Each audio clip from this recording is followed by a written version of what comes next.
안녕하세요 여러분, 농설람입니다. 이번 영상에서는 NCAA의 명문팀 듀크 대학과 캔자스 대학의 경기를 살펴보면서 듀크 대학이 경기 내내 코트 전반에서 얼마나 뛰어난 컷인 움직임을 보여줬는지, 그리고 그것이 어떻게 결국 승리로 이어졌는지 이야기해보려고 합니다. 자, 그럼 좋은 컷인 플레이에 대해서 크게 세 가지로 나눠 살펴보겠습니다. 첫 번째는 컷인을 위한 완벽한 세트 플레이를 따라 움직이는 것입니다. 듀크가 어떻게 그들의 움직임을 가져가는지 함께 살펴보시죠. 가장 먼저 5번에게 공을 넣어주고 드리블 핸드오프를 하는 것처럼 페이크를 준 뒤 동시에 4번을 위해 립 스크린 또는 백 스크린을 거는 액션을 가져갑니다. 이 과정에서 만약 상대 수비가 태그나 헬프를 보내지 않으면 잘라 들어가는 카메론 부저에게 아주 쉬운 득점 찬스가 생기게 되죠. 듀크는 이 세팅이 잘 통하자 경기 내내 반복해서 사용했습니다. 후반 막판에도 동일하게 드리블 핸드오프 페이크 이후 백 스크린이 나오는 장면을 볼 수 있습니다. 이 장면에서도 패스 타이밍이 조금만 더 빨랐으면 똑같은 방식으로 득점이 이어졌을 가능성이 큽니다. 하지만 패스가 늦어지면서 공격을 재정비해야 했고, 그럼에도 다시 스크린 세팅한 이후 로라는 빅맨에게 로브 패스를 연결하며 좋은 공격을 만들어냈습니다. 그리고 1분 뒤 3점차 상황에서 다시 동일한 액션을 실행하고 이번에는 완벽하게 성공시켰는데요. 컷 타이밍에 딱 맞춰 부저에게 연결되었고 경기 막판 중요한 득점으로 이어집니다. 이 움직임은 훌륭한 컷인 전술이며 대표적인 컷인 플레이의 예시입니다. NCAA에 관심이 많은 분이시라면 이미 인스타그램에서 이 장면을 보신 분들도 있을 겁니다. 이제 이 듀크 대학이 경기 내내 반복적으로 사용한 또 다른 액션을 보겠습니다. 먼저 오프 더 볼 스크린으로 슈터를 윙으로 끌어올린 뒤 5번에게 공을 넘기면서 5아웃 형태로 전환합니다. 여기서 코트 좌우 어느 쪽이든 플레이를 진행할 수 있는데, 진행하는 쪽은 플레어 스크린을 실행한 뒤 곧바로 핀다운 스크린을 걸어주는 척합니다. 이 두 번의 오프 더 볼 스크린은 모두 가짜입니다. 진짜 목적인 스크린 슬립에 이은 컷인을 위한 빌드업인 거죠. 듀크 대학은 이 똑같은 플레이를 작년부터 계속 사용해왔는데 여전히 잘 통하고 있습니다.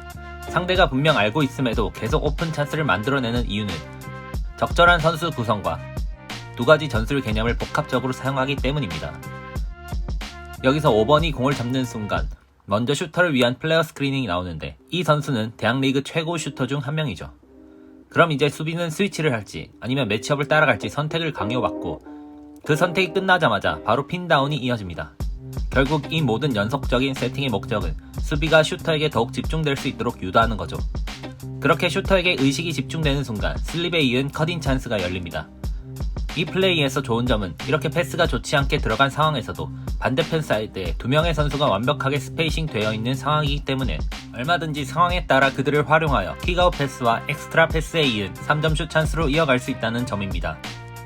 여기까지 봤을 때 컷인을 위한 전술들은 결국 공통적으로 오프 더 볼 스크린을 잘 활용한다는 점을 알 수 있습니다. 아까처럼 오프 더 볼 상황에 윙에서 핀다운 스크린이 나올 때마다 수비 대응에 따라 슬립 기회가 생기고, 그것이 열리지 않더라도 이렇게 다음 액션으로 이어가 반대쪽에서도 핀다운 스크린을 시작하면 됩니다. 이번에는 수비가 플레이를 읽고 스크린을 앞서서 통과하려는 순간 오히려 이를 역이용해 스크린을 리젝트하며 림으로 컷을 가져가 버렸네요. 이런 개념은 어떤 팀이든 적용할 수 있으며, 필요한 것은 오프 더 볼 스크린 세팅과 수비 반응을 읽는 능력이 전부입니다. 또 다른 핀다운 오프 더 볼 스크린 세팅 상황에서 수비가 절대 컷을 주지 않겠다고 볼과 매치업 사이에 포지션하고 있는 장면을 볼 수 있는데요. 이런 경우에도 공격자는 스크린을 억지로 사용할 필요 없이 침착하게 스크린을 리젝트하며 역동작을 활용한 백컷을 가져가면 됩니다. 컷인 플레이가 중요한 두 번째 상황은 상대가 더블팀 수비를 가져갈 때입니다. 공이 포스트로 들어가면 농구는 결국 숫자 싸움이 됩니다. 서로 간 숫자 위를 만들고 그것을 활용할 수 있는지가 핵심이 되죠. 부저는 포스트에서 굉장히 위협적인 선수이기 때문에 캔자스는 공을 잡는 순간 더블팀을 보냅니다. 그 순간 반대쪽에서는 한 명의 수비수가 두 명을 동시에 책임져야 하는 상황이 되죠. 듀크 대학은 2대1 상황을 정확히 파악하고 있고, 이 경우 반드시 누군가는 림컷으로 들어가야 합니다. 실제로 경기 내내 이 패턴이 반복됐었죠.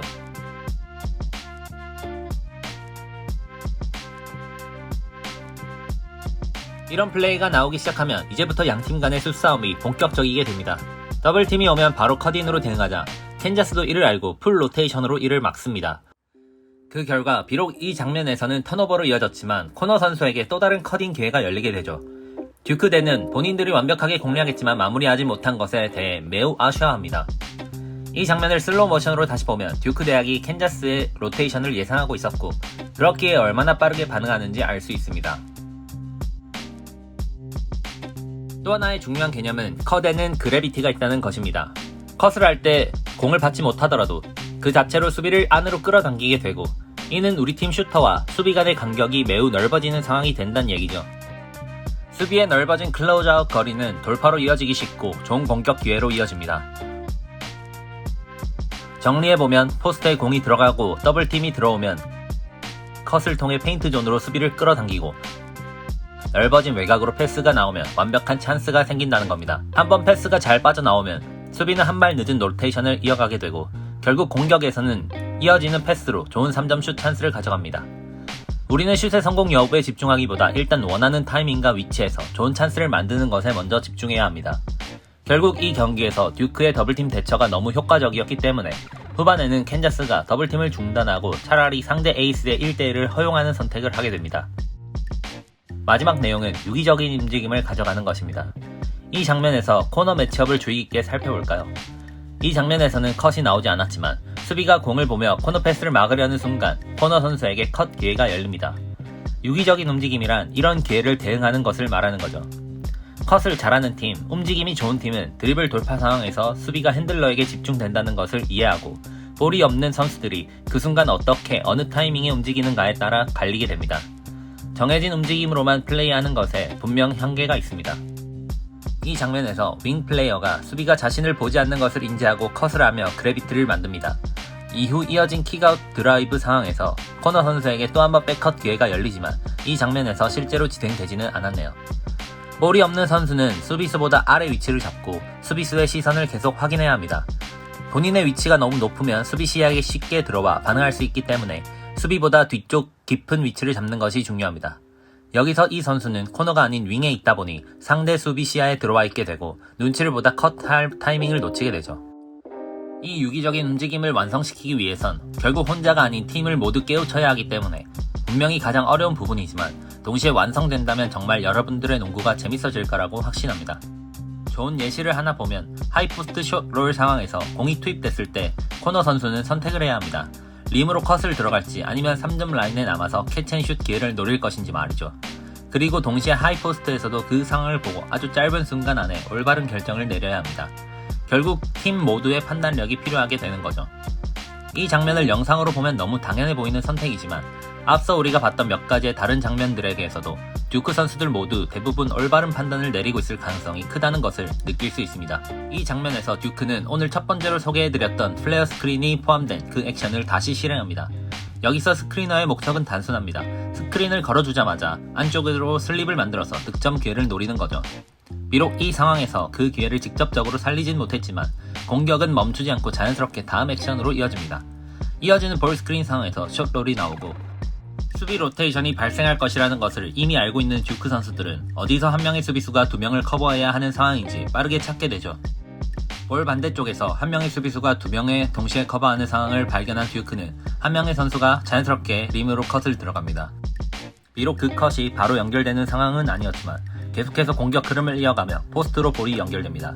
그리고 그 순간 더블팀이 들어오고 반대쪽에서는 동일한 2대1 상황이 다시 만들어집니다. 그리고 이번에는 더블팀 타이밍에 정확하게 맞춘 완벽한 컷이 나오게 되죠. 이게 바로 완벽한 팀플레이 농구입니다. 이번 영상에서 소개해드린 컷인에 대한 내용을 잘 활용하여 여러분들의 농구가 한층 더 재밌어지셨으면 좋겠습니다. 다음 영상에서는 더 좋은 내용을 소개해드릴 수 있도록 노력하겠습니다. 시청해주셔서 진심으로 감사합니다.